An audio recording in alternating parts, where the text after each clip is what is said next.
চাঁপাইনবাবগঞ্জে এক সীমান্তে কাঁটাতারের বেড়া নিয়ে উত্তেজনার মধ্যেই আরেক সীমান্ত শিবগঞ্জের আজমতপুরে বিএসএফ এর গুলিতে শহীদুল নামের এক বাংলাদেশি গুলিবিদ্ধ হওয়ার ঘটনা ঘটেছে। বিষয়টি নিশ্চিত করেন মহানন্দা ব্যাটালিয়নের অধিনায়ক লেফটেন্যান্ট কর্নেল গোলাম কিবরিয়া। শনিবার ভোরে আজমতপুর সীমান্ত দিয়ে বেশ কয়েকজন ভারতে যাওয়ার চেষ্টা করে। এ সময় ভারতীয় সীমান্তরক্ষী বিএসএফ তাদের গুলি ছোড়ে। এ সময় শহীদুল গুলিবিদ্ধ হন।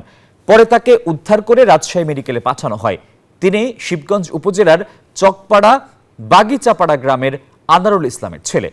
তবে কেন গুলি করা হয়েছে বিষয়টি খতিয়ে দেখা হচ্ছে। মুর্তুজা, শহীদুলের অবস্থা নিয়ে হাসপাতাল কর্তৃপক্ষ কি বলছে? আসিফ টিপু, আজকে ভোর 5টার পরে গুলিবিদ্ধ শহীদুল ইসলামকে রাজশাহী মেডিকেল কলেজ হাসপাতালে ভর্তি করা হয়। আমরা রাজশাহী মেডিকেল কলেজ হাসপাতালের মুখপাত্র এবং জরুরি বিভাগের চিকিৎসকদের সাথে কথা বলেছি।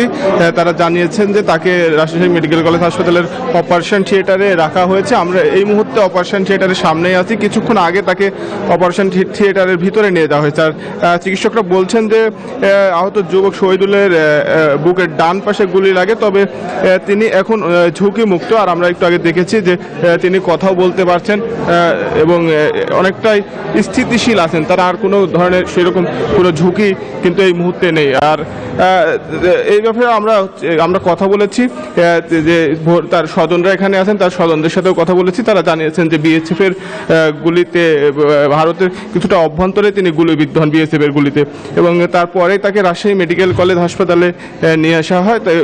তাকে 2 নম্বর ওয়ার্ডে প্রথমে রাখা হয়। সেখান থেকে রাজশাহী মেডিকেল কলেজ হাসপাতালের অপারেশন থিয়েটারে নিয়ে আসা হয়েছে। হয়তো কিছুক্ষণের মধ্যেই তার চিকিৎসা অপারেশন থিয়েটারে তার অপারেশন সম্পূর্ণ হবে এবং তিনি এখন আশঙ্কা মুক্ত বলে কিন্তু জানিয়েছেন রাজশাহী মেডিকেল কলেজ হাসপাতাল কর্তৃপক্ষ। এই ছিল রাজশাহী মেডিকেল কলেজ হাসপাতাল থেকে সর্বশেষ। আসিফ টিপু।